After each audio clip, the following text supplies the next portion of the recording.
दोस्तों नमस्कार, मैं अशोक सागर अपनी कही अनकही में आपका स्वागत करता हूं। मुझे ये देखकर बड़ी खुशी हो रही है कि कही अनकही को आपने अपना समय देना शुरू कर दिया है।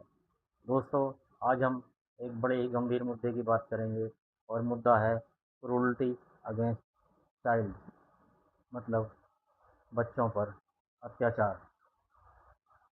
दोस्तों, जैसा कि आप सभी को पता होगा कि अभी दिल्ली के एक स्कूल में कुछ हफ्ते पहले एक बच्ची के साथ बड़ी ही दुखद घटना घटी कि उस बच्ची के साथ अमानवीय हरकत की गई। इसके अलहदा बीते कुछ समय पहले हरियाणा के एक स्कूल में एक बच्चा मृत पाया गया या मार दिया गया। बच्चे जो ट्यूशन्स जाते हैं उनके ट्यूटर्स के द्वारा भी कुछ हरकतें हुई हैं जो कि रिपोर्टेड हैं, और वो मुकदमे भी कोर्टों में चल रहे हैं या सज़ा, कुछ में सज़ा हो गई है या कुछ चल रहे हैं। दोस्तों, मुझे ये जानकर हर्ष हुआ होता है कि हमारे जो महान व्यक्ति थे कैलाश सत्यार्थी, जिन्होंने 1980 में बचपन बचाओ आंदोलन की शुरुआत करी थी, स्थापना करी थी और चाइल्ड लेबर के खिलाफ काफ़ी कार्य किया था। उन्होंने बाल अधिकारों के संरक्षण पर भी कार्य किया था और उनकी इसी प्रयास के लिए उन्हें पाकिस्तान की एक बालिका जिसका नाम मलाला यूसुफ़ज़ई है के साथ 2014 में विश्व का सर्वोच्च सम्मान नोबेल प्राइज़ मिला था।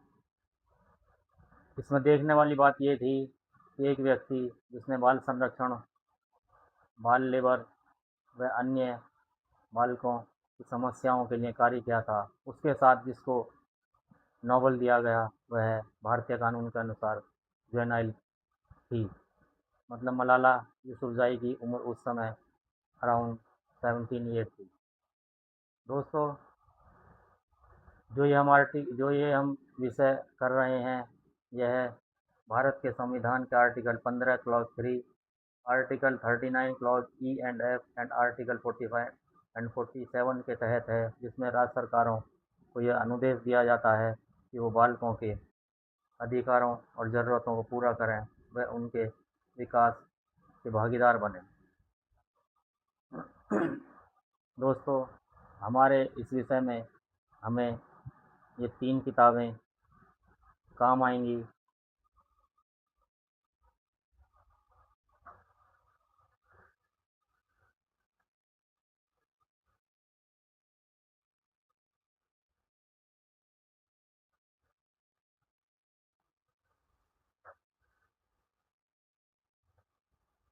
ये देखकर बड़ा अचरज होता है कि कैलाश सत्यार्थी को बालकों के ऊपर कार्य करने के लिए नोबेल पीस प्राइज़ से नवाजा गया, लेकिन बालकों की स्थिति में भी उतना सुधार नहीं हुआ है जितना कि अब तक हो जाना चाहिए था।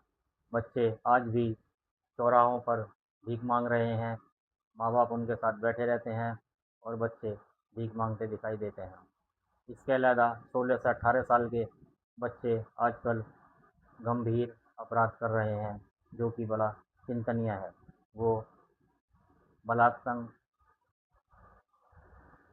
हत्या व हत्या के प्रयास जैसे मुकदमों में शामिल हो रहे हैं या उसका हिस्सा बन रहे हैं। कुछ साल पहले ये चर्चा चली थी कि क्यों ना जुवेनाइल की एज 18 से घटाकर 16 कर दें, लेकिन बुद्धिजीवियों ने और बाल संरक्षण के जो भी लोग इससे जुड़े हुए थे, एनजीओज़ और आम आदमी, उन्होंने कहा कि आप अभी 16 कर रहे हैं, कल यदि 16 साल का बच्चा भी अपराध में लिप्त होगा तो क्या आप 15 कर देंगे? इस तरह कितना इस उम्र को घटाएंगे? इसलिए उम्र 18 ही मानी गई। 18 पूरी होने से पहले जो भी बच्चा है वह जुवेनाइल की श्रेणी में ही आता है या वो बच्चा ही कहलाता है, और उन पर बाल संरक्षण के जो भी कानून हैं वो लागू होते हैं। दोस्तों, इस गंभीर विषय पर चर्चा के बाद हम आपको एक कहानी से भी रूबरू कराएंगे, तो आप बने रहिए हमारे साथ। हम शुरू करते हैं अपना गंभीर विषय, क्रूरल्टी अगेंस्ट चाइल्ड। दोस्तों, जब मैं चाइल्डों के बारे में बात करता हूँ, जब उनके अधिकारों की बात करता हूँ, तो मेरे सामने संवैधानिक प्रोविजंस भी आ जाते हैं। उन संवैधानिक प्रोविज़न में जो हमारे मूल अधिकार हैं, जो डिसाइड हैं संविधान में, उनमें जो आर्टिकल 15 पार्ट 3 या पार्ट सी कहता है कि nothing in this article shall prevent the state from making any special provision for women and children. मतलब संवैधानिक प्रोविज़न के रहते हुए स्टेट की या सभी की जिम्मेदारी होगी कि वे महिलाओं और बच्चों को उनके ग्रोथ के लिए, उनके विकास के लिए अच्छा एनवायरनमेंट दे, उनको अच्छी सब कुछ प्रोवाइड करे। इसके अलावा जो आर्टिकल 39 ई है, वो कहता है that the health and strength of workers, men's and women's and the tender age of children are not forced by economic necessity to enter avocations unsuited to their age or strength। मतलब कोई भी चीज़ें जो उनके उम्र के हिसाब से खिलाफ हों, उन पर हम काम नहीं करेंगे।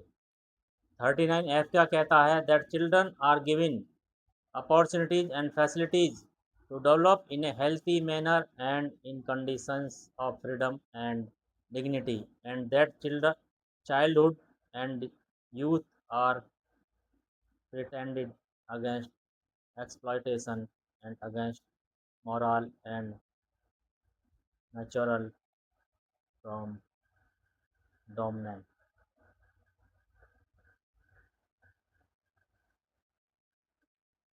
इसके अलावा जो आर्टिकल 37 कहता है कि प्रत्येक राज्य की यह जिम्मेवारी होगी कि वो बच्चों को और सभी को ऐसी पोषक चीज़ें दे जो उनके जीवन के लिए आवश्यक हैं।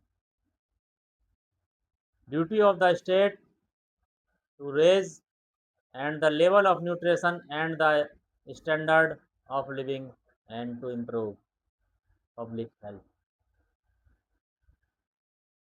और अंत में आर्टिकल 45 कहता है provisions for early childhood care and education to children below the age of 6 years, state shall endeavor to provide the early childhood care and education for all children until they complete the age of 6 years। मतलब 6 साल पूरी होने तक जो भी शिक्षा होगी वो राज्य की जिम्मेवारी है कि उन्हें प्रोवाइड की जाए, और ऐसे वातावरण प्रोवाइड की जाए ताकि उनका सर्वांगीण विकास हो सके। जो हमारा संविधान है वो इसी बात पर टिका हुआ है कि बच्चे हों, महिलाएं हों, या कोई भी डिप्यूड क्लास का व्यक्ति हो, उसको पूरी सुरक्षा मिले, उसका पूरा संरक्षण मिले।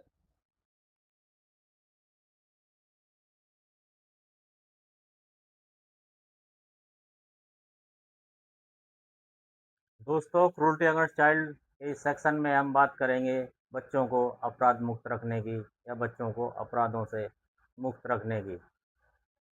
और इसके लिए जो सबसे महत्वपूर्ण एक्ट है वह है the juvenile justice care and protection of children act 2015।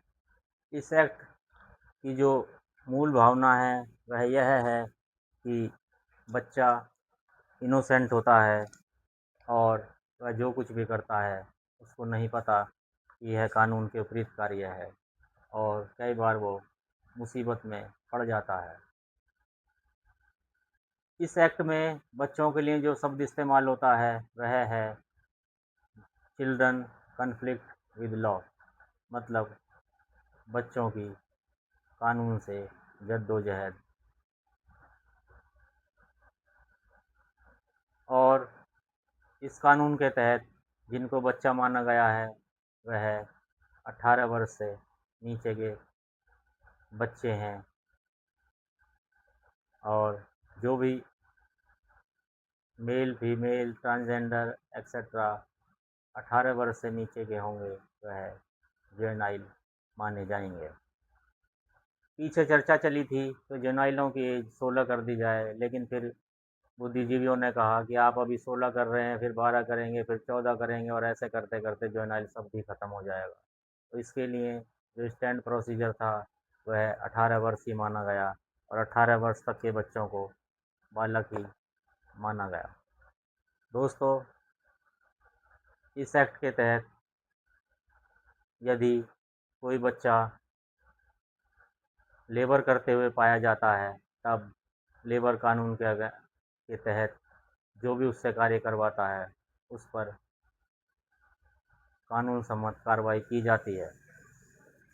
अगर कोई बच्चा रास्ते पर सोता पाया जाता है तो यह देखा जाता है कि कहीं अब अभिभावकों ने तो उसको यहाँ सोता नहीं छोड़ा, या वो क्या परिस्थिति है कि बच्चा रास्ते पर सो रहा है और उन्हें वहाँ से करेक्शन होम या ऑब्जर्वेशन होम में लाया जाता है या उनको अच्छी परिस्थितियाँ दी जाती हैं। बालकों को ड्रग ट्रैफिकिंग, ह्यूमन ट्रैफिकिंग या अब्यूज़ करने से बचाने का इसमें सशक्त प्रावधान है। इसी के तहत यदि किसी बच्चे की शादी कम उम्र में कर दी जाती है तब उसके अभिभावक या जो भी इस कार्य में सम्मिलित होते हैं उन पर कानून सम्मत कार्रवाई की जाती है। चिल्ड्रन कोर्टों की स्थापना भी की जाती है जो कि कानून के तहत ही होती हैं। इसमें करेक्शन होम या ऑब्जर्वेशन होम का भी प्रावधान है जहां बच्चों को सुधार के लिए लाया जाता है और उन्हें मेन स्ट्रीम में डालने के लिए थोड़ा शिक्षण प्रशिक्षण दिया जाता है जिससे कि वो समाज में अच्छा जीवन जी सकें। इस एक्ट के तहत जो सामान्य प्रिंसिपल है ऊपर ही बताया गया है कि वो इनोसेंस पर निर्भर है कि बच्चा इनोसेंस है और क्रिमिनल इंटेंट से बिल्कुल भी वाकिफ़ नहीं है। सभी को डिग्निटी और वर्थ के साथ जीने का अधिकार है और इसमें सबसे महत्वपूर्ण चीज़ है कि जो बालक का विचार है वह जानना महत्वपूर्ण है। इसमें हर तरह से बच्चे को प्रोटेक्शन दी जाती है ताकि वह हार्म, मेल ट्रीटमेंट या अब्यूज़ से बचा रहे। इसमें यह भी कहा गया है कि बच्चों के सामने असंवैधानिक भाषा का उपयोग बिल्कुल भी ना हो। बच्चों के सामने जाति, धर्म, संप्रदाय, लिंग, वर्ग भेद की बातें ना की जाएं। डिस्क्रिमिनेशन तो बिल्कुल ही अपराध है। बॉडी शेमिंग बिल्कुल भी नहीं होनी चाहिए। विशेष परिस्थितियों में अगर हो तो बच्चों का इतिहास रखा जाए, मतलब जो क्रिमिनल इतिहास है वह बरकरार रखा जाए, अदरवाइज़ वह मिटा दिया जाए ताकि किसी को ये पता न लगे कि यह बच्चा अपराध में लिप्त था। इसके तहत जुवेनाइल जस्टिस बोर्ड की स्थापना की जाती है जिसको हम जेजे बोर्ड कहते हैं। इस बोर्ड में एक जुडिशियल मैजिस्ट्रेट जिन्हें 3 वर्ष का कम से कम न्यायिक अनुभव हो, वह 2 सोशल वर्कर होते हैं। और इसमें जो सबसे महत्वपूर्ण बात कही गई है वह यह कही गई है कि एक जो सोशल वर्कर है उनका महिला होना लाजमी है, आवश्यक है। मतलब जो हमारी ये जुवेनाइल जस्टिस बोर्ड की बेंच है या बोर्ड है वह 3 लोगों से मिलकर बनता है।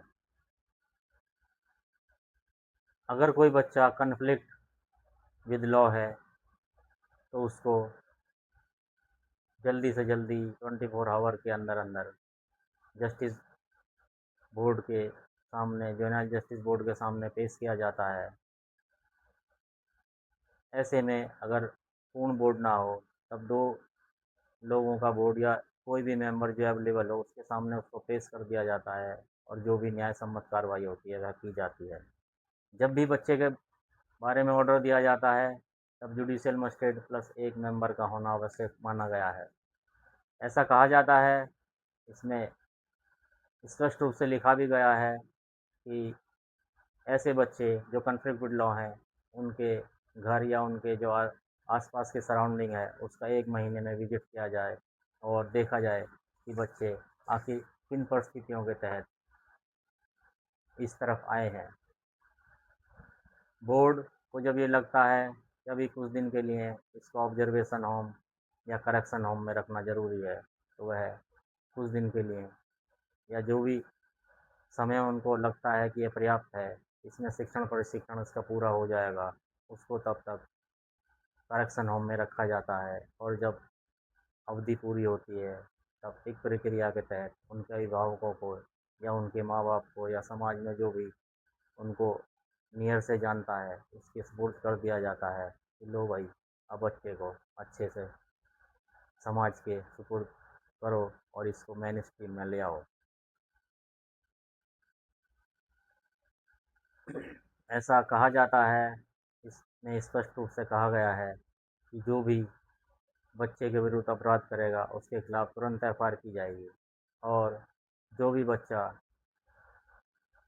अपराध सम्मत कार्य करेगा, उसके खिलाफ भी तुरंत एफआईआर की जाएगी ताकि उसको सही दिशा में लाया जा सके। ये जो कानून है, ये बहुत ही अच्छा और बेहतरीन कानून है और इसके तहत जो हमारे बच्चे हैं, जुवेनाइल हैं, उनका सर्वांगीण विकास होता है। नमस्कार। एक चीज़ और, यदि किसी बच्चे पर जुवेनाइल रहते कोई मुकदमा कायम होता है, तो यदि वह 18 वर्ष का पूरा हो जाता है, तब भी उस पर मुकदमा उसी तरह चलेगा जैसे कि वह जुवेनाइल था और इसमें जो भी निर्णय होगा, वह juvenile care and protection act के तहत ही होगा। इस एक्ट में जो भी अधिकारी हैं, न्यायिक अधिकारी हैं, वो समय-समय पर रेगुलर जेलों का भी निरीक्षण करते हैं कि वहाँ कोई गलती से जुवेनाइल तो नहीं बंद कर दिया गया है और अगर ऐसा होता है, तो देखते हैं कि ये कार्य अनजाने में हुआ है या जानबूझकर किया गया है।